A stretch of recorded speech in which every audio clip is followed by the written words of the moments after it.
Welcome in to Locked On Knicks. Alex Wolfe and Gavin Schall here, and it's about that time again. It is mailbag time, and man, Gavin, we got a ton of questions for this mailbag, and we're going to start with just one.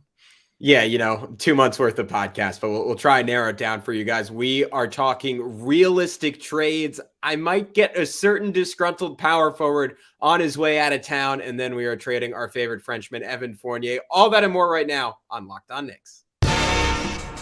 You are Locked On Knicks, your daily New York Knicks podcast, part of the Locked On Podcast Network, your team every day.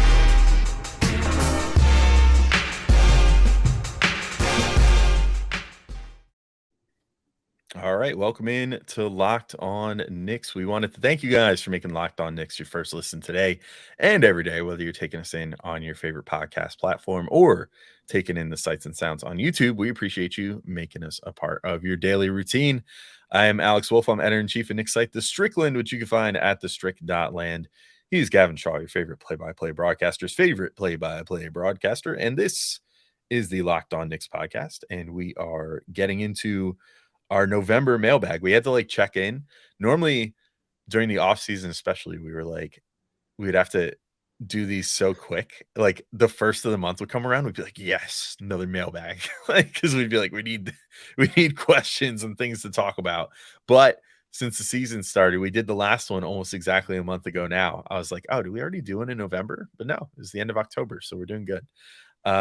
Gavin, we have exactly one question that we're going to get into in this one because trade questions, they're always a whole thing in and of themselves where we dive into rabbit holes and start thinking about things that could happen for the Knicks. So I'll read this question and throw it to you to get us kind of rolling here as far as the trades go. Our good buddy Urim Lakaj at Lakaj on Twitter always asks great questions. Wants to know your prediction on one realistic trade the Knicks make by the trade deadline. Who gets shipped out? Who comes in? Hope you guys are doing well. Hope you're doing well too, Urim. But Gavin, as far as the trades go, where are we at? This is a trade that will have Urim and all of us doing better. Let me throw that out there to you, Alex. Julius Randle, time to say goodbye. We have talked about iterations of this in the past, but to me, it feels more realistic than ever than that Julius Randle will be a Phoenix Sun before the end of the season. The deal is Jay Crowder, Dario Saric, and a top 10 protected 2025 first-round pick from the Phoenix Suns for Julius Randle. To me, this is extremely clear-cut for both sides. For the New York Knicks, as we will get into in a future edition of the Mailbag Pod, I am more certain than ever, as I suggested consistently throughout the offseason, that a significant portion of the Knicks' future should be invested in playing RJ Barrett, Cam Reddish, and Quentin Grimes together. Maybe one of those guys eventually gets subbed out for a true star wing. That would be super. But as a basis for building a team going forward, I think that is the model for what the next very good to even better than that Knicks team will look like. A whole lot of flexibility, a whole lot of defensive versatility, more shooting on the floor. And I think getting Cam and Grimes out there together, just the compounding effect of what those two can do defensively, will immediately make the Knicks dramatically better, despite what Julius brings as an isolation scorer. And then for the Phoenix Suns, I just think this is obvious for them. The West is far more open than anyone could have anticipated. It's far more winnable than anyone could have anticipated. And the Suns desperately need another go-to scorer. There are nights where DeAndre Ayton is that guy. There are nights where Mikal Bridges is that guy. Neither of them have proven it consistently in the playoffs that they can put up, 24 to 26 points per game. And if you're in the NBA Finals and you're battling with Jaylen Brown and Jason Tatum, you need a second banana that can do that consistently. And our guy CP3 is no longer that player. 9.5 points per game this year, 37% shooting, 29% from three. Has not played the vast majority of this season. The Suns need a scorer. I can't believe I'm saying this, but I can say with a straight face, they kind of need Julius Randle. And sure, there are defensive concerns. I just think the Suns' infrastructure of having four smart guys around him who are going to play their butts off on that end and not an RJ Barrett who's following in Julius's footsteps defensively, I think you can cover up for him a whole lot better. And this is a team, Alex, that to me, it's clear cut that to prop open what is currently a razor thin window, they need to make this type of gamble.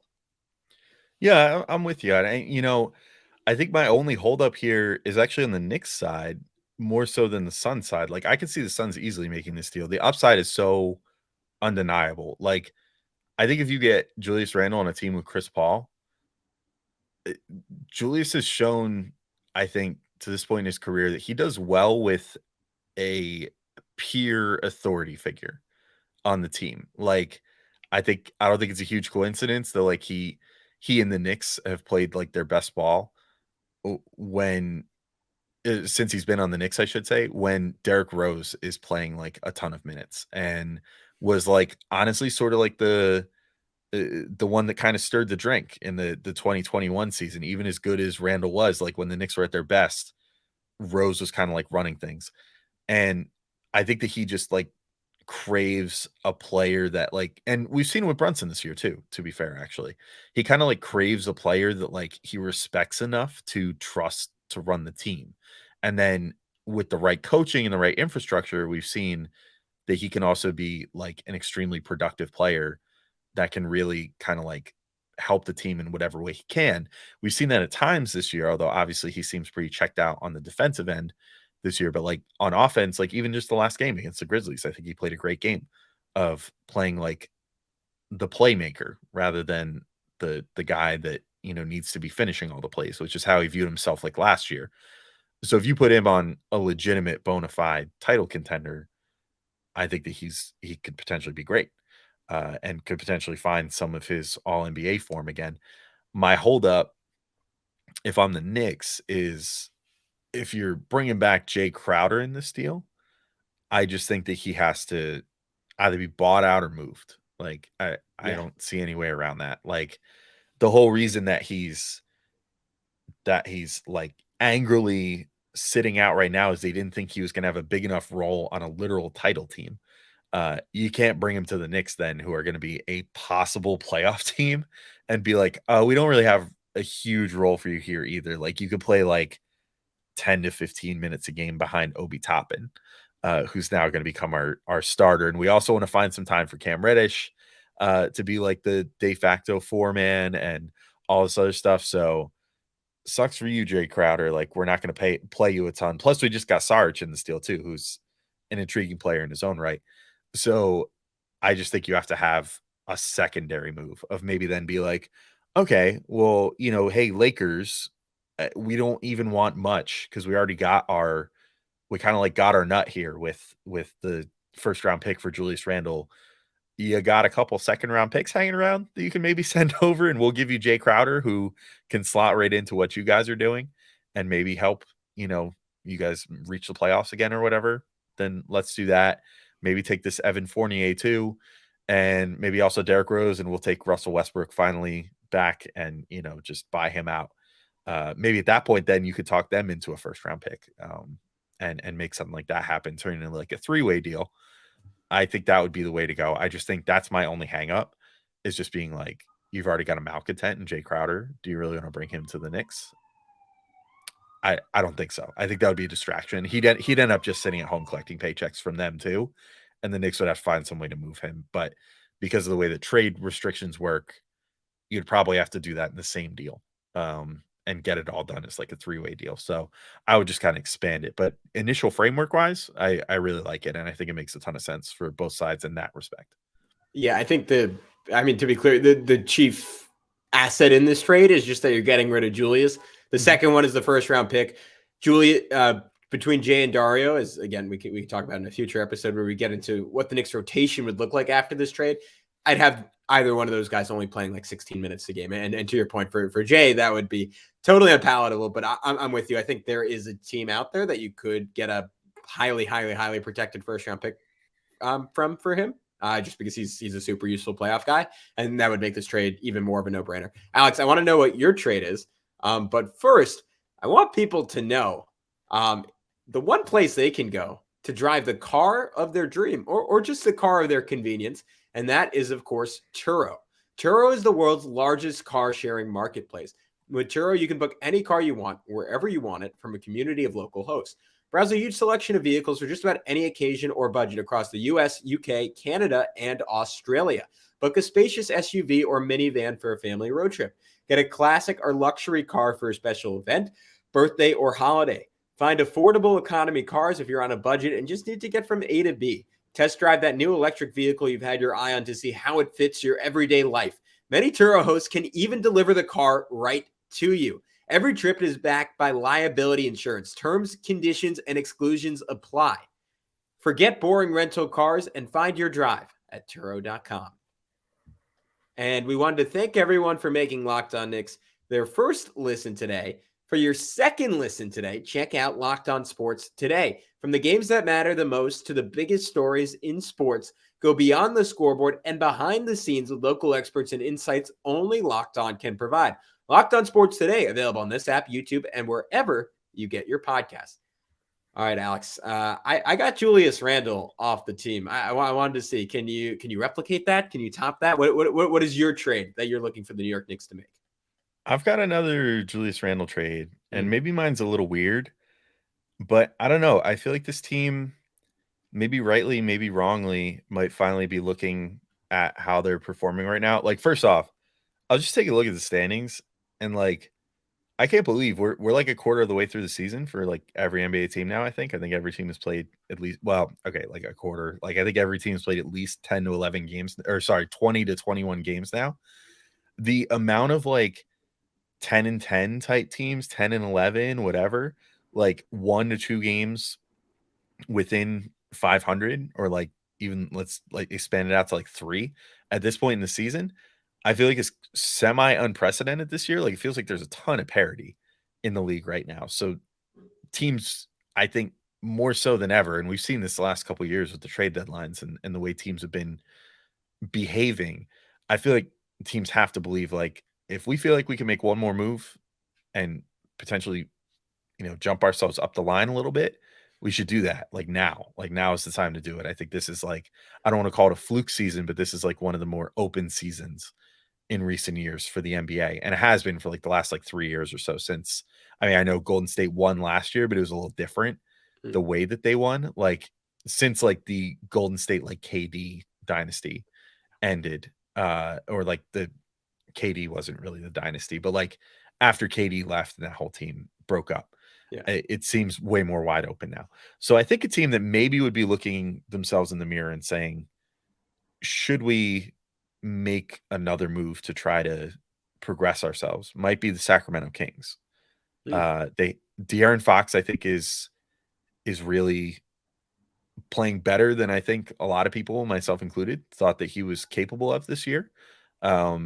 He's taken that leap that people have been like, when's he going to take that leap? He's been in the league for so many years and hasn't really like found that way to progress himself. And he has this year. To his credit, he's really improved himself as a 3-point shooter and seems like as overall like a leader of his team and being like an alpha on a team that could potentially be really good. They, of course, have Sabonis as well, who they traded for last year. We've talked about, I think on this pod before, the hilarity of potentially putting Julius Randle and Sabonis on the same team. My cat agrees. His YouTube cameo for today. So we've talked about the potential hilarity of putting those two on the same team. So I'm just going to go ahead and do it. And I think that maybe there's a world where this kind of makes sense for the Kings to say, you know what? They're trying to break like a forever playoff drought. What's it at now? Like 14, 15, 16 seasons? I think 2006 was the last year they made it. 16 years. 16 years. They're trying to break a 16-year playoff drought. You thought it was tough being a Knicks fan. Maybe it's time to just go all in and do this thing. So I have Harrison Barnes. I just threw a dart because I needed some salary, and I picked Chimezie Metu. You could pick any one of their other guys that make $1 to $2 million. And a top, I struggle with what number I could get away with if I was the Knicks here, but let's say top 5 to potentially top 10 protected first round pick. Which I'm using the Fanspo trade machine, and it says that they do have their 2023 and 25 picks available to them, which doesn't seem right because I thought one of those went out in the Sabonis trade. So I'll fact check that while I throw this overall trade to you. But get yourself a top 5 to 10 protected first round pick for Julius Randle. The fit might seem kind of clunky, but clunky fits is kind of what the Kings have always done. And at this particular moment, they're kind of making it work. It gives you another bucket getter if you need one. But if Randle can switch into his more distributor mode self, I think that this could work kind of well for them on the offensive end. Getting another guy that can handle the ball, pass it, find Fox on a cut, hit Sabonis for, a 3 or whatever, or just kind of at least fake space the floor enough to let Sabonis kind of work in his office, sort of the same way that Harrison Barnes does currently, who's having sort of a down year for them. So I just kind of think it's a way for them to upgrade. I don't know if I'll call it a huge position of need, because Barnes is a serviceable NBA player, but potentially go from having a good player, a serviceable player, to a potential great player at your 4 spot there and roll with it. So I'm kind of curious what you think about the Kings as an option here, while I double check that draft pick real quick. Yeah, I think their concern would obviously be defense. They're currently, let me double check this. I believe 25th in the NBA, and yeah, they're tied for 25th in the NBA in defensive rating. And at least on paper, I can't say I've watched a ton of the Kings this year. Harrison Barnes is probably the best defensive player in that starting lineup. Maybe I don't know. I would just say, generally based on reputation, he's the best defensive player in that starting lineup.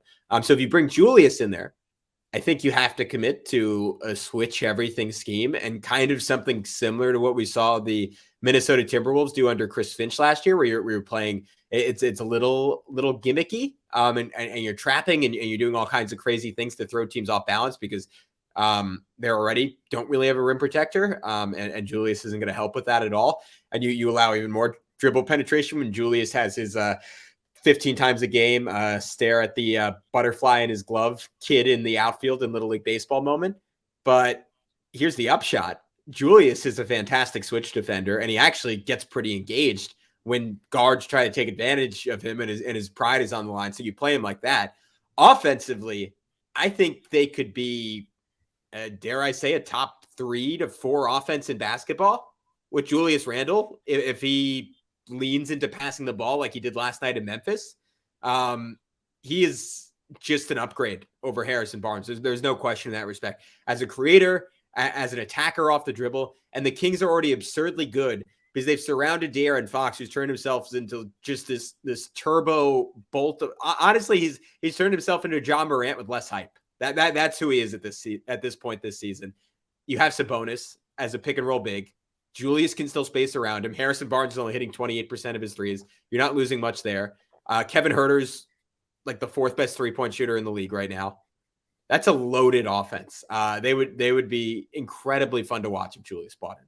And then from a Knicks perspective, I think best you could hope for there's a top 10 protected pick, but I would take that, because odds are you're getting, if you do it for this year, you're probably getting, I don't know, the 15th pick. That's not bad, considering the Knicks already have potentially 2 other extra first round picks coming in. And if the Knicks want to make a big deal to move up in this draft, they kind of have the ammo to do it all of a sudden. Yeah. So the only issue that I found with the draft pick here is that they have a protected 2024 first round pick going to Atlanta, which is protected 1 to 14 in 2024, 1 to 12 in 2025, and 1 to 10 in 2026. If they've not conveyed a pick by 2026, then Sacramento instead conveys their 2026 second round pick and 2027 second round pick to Atlanta. So they would probably have to, in a separate thing, which is not completely unheard of in the NBA, arrange with Atlanta and say, hey, we'll lessen the protections on that and give you a second round pick in exchange or something like that. And then they could potentially give the Knicks, like, I guess, a 2026. You still say 26 is still the earliest you could deal. Yeah. Yeah. So that would be the earliest you could deal. So 2026 maybe, or even stretch it out to like 2028 or something like that. Which I think would still be fine. I mean, honestly, the Knicks can't have too many. There is such a thing as having too many potential like 2023 picks. I understand this is like a stacked draft. Yeah. And you want to have as many picks as you can, but if they're all protected and they're all going to end up in that like 14 to 25 range or so, if they convey, it doesn't really help you too much as far as trying to like trade up significantly. We've seen the Knicks try and fail with that before. Exactly. So, at that point, I would just say, you know what, get a further out asset. I think that's fine anyway. Yeah. And just kind of have Harrison Barnes then come in to back up Obi Toppin. I think he would be a good sport about it. He seems like he's kind of at that journeyman point of his career where he's just like, whatever, I'll just play what you want me to do. I'm still getting an obscene amount of money to play basketball given, I mean, is he one of the like what is it, like bag all-stars that's made like the biggest bag doing I don't want to call him mediocre. Like he's certainly had a good career, but like I don't know, he's got like the Rudy Gay to him where he's just made an obscene amount of money to never really accomplish that much in the NBA. So he'll probably just be like, yeah, that's cool. But yeah, I think there's a deal to potentially be made there. The Kings love doing quirky stuff like that. Like they would definitely be like, we can make Randle and Sabonis work, and I'm here for the ride. I would be totally down to watch that happen. But if you are looking for a job, you might be looking for a new ride for you as well. And that would mean going to LinkedIn and LinkedIn Jobs specifically. These days, every new potential hire can feel like a high-stakes wager for your small business. You want to be 100% certain that you have access to the best qualified candidates available, and that's why you have to check out LinkedIn Jobs. LinkedIn Jobs helps you find the right people for your team faster and for free. And look, I am not often in charge of hiring, if ever. However, as a job seeker, I always find LinkedIn Jobs to be the best place to go. They show me so many jobs that are not only ones that I wouldn't have actively looked for, but are actually good fits for me and my skill set rather than some of the other sites that throw me a bunch of like entry level sales positions that I wouldn't have even wanted out of college. LinkedIn Jobs actually does a good job of looking through your resume on LinkedIn and actually pointing you towards jobs that make sense for you, and also offering learning courses and assessments to let you prove to people that want to hire you that you know what you're talking about. So all you have to do if you want to use LinkedIn Jobs to hire someone is add your job and put the purple hashtag hiring frame on your LinkedIn profile to spread the word that you're hiring. They have simple tools like screening questions that make it easy to focus on candidates with just the right skills and experience, so you can quickly prioritize who you'd like to interview and hire. And if you are a small business, you know that this is like the time of the year to try to find someone to help guide you into a new year. And those hires are really, really crucial, especially if you're a small business and every single person matters.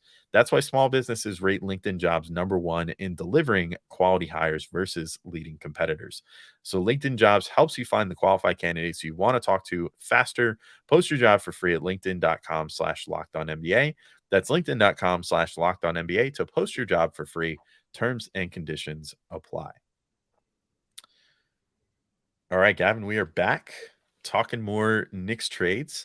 I figure I'll throw it to you now. Do you have, so we've done 2 Julius trades, which is kind of the hot button thing. It's what else would we do but come up with Julius trades to start with, because it kind of just makes the most sense for, I think, both parties at this point, if we're being honest.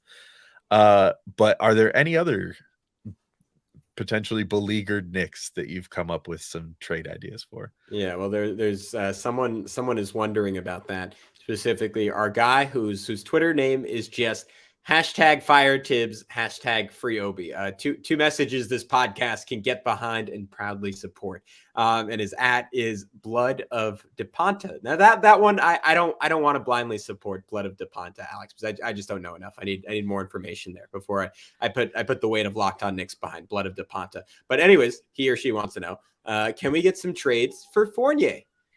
Yes, you can. And it was hard, as I told at Blood of DePonta on Twitter. There aren't a lot of realistic options there. And trust me, I spent a good 20 minutes on this, Alex. I tried to get him back on the Orlando Magic. I was like, how much fun would he have on the Orlando Magic? And then I looked and I was like, they have Terrence Ross, who makes half as much money and is basically doing a better Evan Fournier impression right now. So that's no good. I went contender to contender. The Milwaukee Bucks, I thought they could use the shooter. Nope, no money. Doesn't work. So you go team to team. It never really works. And then you just got to find the team that is most desperate for three-point shooting, and that is just most desperate in general. And that is, of course, the Los Angeles Lakers. So the trade is very simple. The Knicks get Patrick Beverley and Juan Toscano-Anderson. And Patrick Beverley, similar to what we said about Jay Crowder, I think would be moved to another team because he would not be playing in the rotation for the New York Knicks in my dream world. Same with Juan Toscano-Anderson. But the Knicks get off Evan Fournier scot-free, and the Lakers get the shooter that they've coveted, and they get to save their firepower, which are those 2 first-round picks, for a separate deal. But Fournier, I mean, Austin Reeves is shooting well this year, but he was not a good three-point shooter a year ago, and he struggled in his 2 seasons at Oklahoma to hit three-pointers, so you could question how sustainable that is. I just think the Lakers, who have played much better of late, could absolutely use a professional shooter. And this is just a clear-cut opportunity for both franchises to improve. Yeah, I mean, I think if you're the Knicks, you're going to have a hard time selling any team on like, hey, you should give us something for Evan Fournier. Like a lot of teams now at this point, because of the optics of the current situation, are going to say, no, like you have to pay us something if we're going to take Evan Fournier, which is such a huge departure from what I was thinking literally like at the beginning of this season. The guy literally set the Knicks 3-point record last year, and I don't know what has broken in his brain this year, but he just looks so flustered and unable to do what he's proven at other points in his career that he can. So it really does need to be just the right team at this point to say, yeah, we'll take this like super broken player. Granted, who is not, you're not financially committed to for a super long time. No, this season and next season. Just this season and next season. Yeah, and you have a team option the year after that. Mm-hmm. So not too bad. You know, if you're a team like the Lakers that's mega capped out anyway, what do you stand to lose by trading players that aren't getting a ton of minutes to go for a guy like Evan Fournier? So yeah, I'm pretty well with that deal. I think that they just make the most sense as a team that would be totally okay with just like giving up, I don't know, a small amount in exchange for getting an Evan Fournier, who at his best, I mean, look, my mission trying to find a team to deal with here was basically just go to the NBA standings or like the overall statistical standings for teams, sort by 3-point percentage going down. Yeah. And see who needs more 3-point There's shooting. one team at the bottom behind the Knicks. Unless they jumped them in the last week. They have jumped the Knicks in the last week, my God. unfortunately. Currently, the Knicks are last. Yeah. Zach Lowe had a whole column in his or post in his 10 things about just how uniquely the Lakers were 4 points worse than anyone else about 3 weeks ago. The Knicks have it's honestly kind of impressive. The Knicks have really played catch up. Yeah, currently as it stands, the Knicks are the worst. So maybe the Knicks should trade for Evan Fournier, I guess. I don't. I'm talking myself into him. And then the Hornets, and then the Lakers currently. So I think it's pretty easy to just go through this part of the list and be like, well, which of these teams actually want to play for something? The next couple teams, I mean, I think it becomes a little more difficult to find a for sure fit based off of money. But like, I could see, honestly, any of these next 4 teams potentially looking at Fournier as well. And this is sort of a cop-out. I don't necessarily have like a specific deal because they're kind of difficult teams to work with in that respect due to just like what their contract allocations are. But the Hawks, the Timberwolves, the Raptors, and the Heat are the next 4 teams on that list. And all those teams going into the season are teams that definitely feel like they have something to play for this year. And all of them are having some struggles with shooting the ball as far as percentages go.